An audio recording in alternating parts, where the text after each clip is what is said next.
Coach, what's your biggest concern as you get ready for conference play? Oh, I just hope we can continue to do the things that we're doing well. And obviously we've been shooting the ball well from three. I hope we can continue to do that. I hope we continue to rebound the ball well. We've been doing that well. And then obviously I want to see improvement in the areas where we need to improve, which is taking care of the basketball and defensive no defensive letdowns. I think we're good in stretches, we're good in possessions, but we've got to be rock solid for 40 minutes defensively. And as a coach, I try to control what I can control. Intensity, effort, focus. But you just keep your fingers crossed and hope your guys play to their capabilities. If we play the way we're capable of playing, I like our chances against anybody we play against. But it's not going to be easy. If Cal plays their A game and we play our A game, things are going to come down to the wire.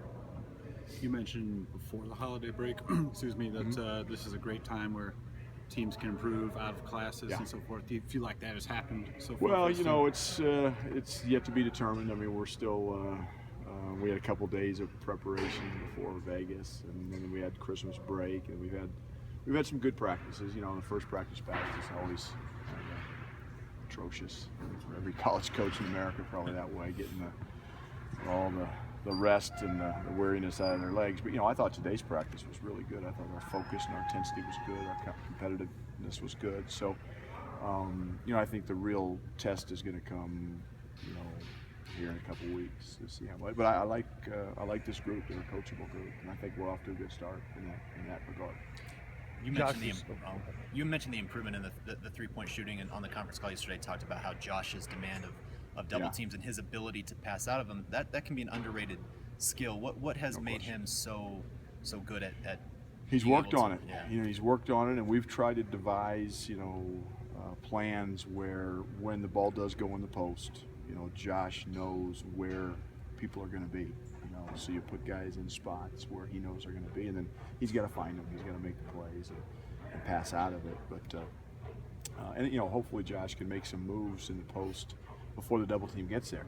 Because we definitely want him to score the ball down there. But it's not just about Josh Scott on the block anymore. That's the nice thing, is his game has evolved where he can catch it at the elbow, he can catch it and face up, and be effective in other spots in the floor other than just the block.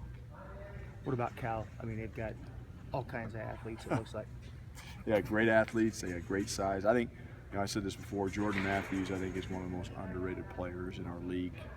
As I prepare for them, obviously about Tyrone Wallace and Jalen Brown and Ivan Rabb. Everybody talks about them, and they're good players, very talented players. But Jordan Matthews is a guy that is sneaky good. I mean, because if you focus all your attention on those other guys and leave him open, he's shooting 42% from three, and you watch film and it seems like he's shooting 82% from three. Every time he has an open shot, it goes in, it seems like.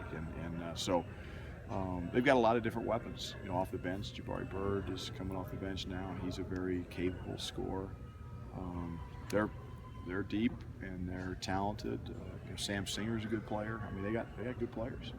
Coach, with the way the league has kind of looked so far and the way you guys have played, is this the most confident you've been going into league play in terms of your chances to win the league? I've said this. I love our team. I like our players. I like our mindset. But I think the league is better than it's ever been since we've been in it, from top to bottom. And so, do I like our team? Yeah. In terms of winning the league, it's way too early to talk about that. We got to try to figure out a way to beat Cal. I think the one thing is true this year that's true every year, that is the most consistent team in our conference is going to win our league. And I think if you look at years past, I look at two programs. I look at Arizona, I look at Oregon. That night in and night out are pretty darn consistent. Coach, you've mentioned free throw box outs as something your team needs to work on. What are some of the other things maybe fans don't notice that you guys need to work on? Transition defense is one. Free throw box outs, we worked on it for 10 minutes at the end of practice yesterday. A bubble on the basket, played every free throw like it's missed. I mean, so we've worked on that. But transition defense is something I think that doesn't always meet the eye. That we've got to get back, and you might give up a contested three or a 15-foot jump shot in transition that hopefully we're getting a hand up on.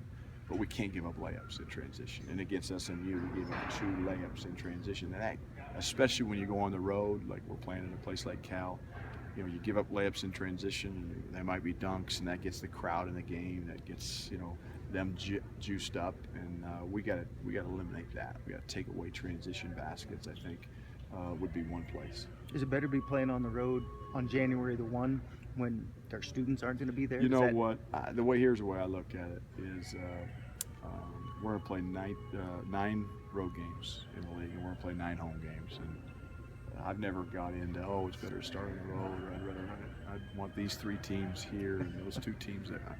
I just like, you got 9 at home, you got 9 on the road. I mean, every single year. And you know, the one thing about being in a 12-team league, the way schedules go now is it's an unbalanced schedule. So I look at, you know, look, we don't go to Arizona State. It's probably a good hop this year. But not that going to Cal and Stanford is an easy thing to do. But I mean, Arizona and Arizona State are playing very well right now. And, but on the other hand, you don't get we don't get UCLA. SC, we don't get UCLA at home. Yeah. That's a down. That's an opportunity for a great home win, a great home crowd. So those things all balance out, certainly over the course of time. I'm sure you don't want to put too much on 2 games out of 18, but given how everyone's talked about how deep this league is going to be, how important is it for the team to get off on the right foot in league play? Sure would be nice. Sure would be nice. I mean, again, I'm not going to say it's, you know, we're not, certainly it's the league's just starting, so, you know, must win is kind of a little crazy. But I mean, it would certainly give us great momentum and great confidence to get a road win, or hopefully 2. I mean, but I'm not.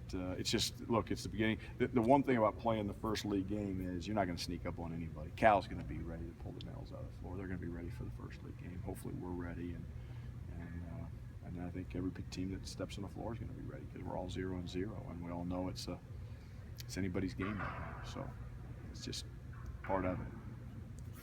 Okay.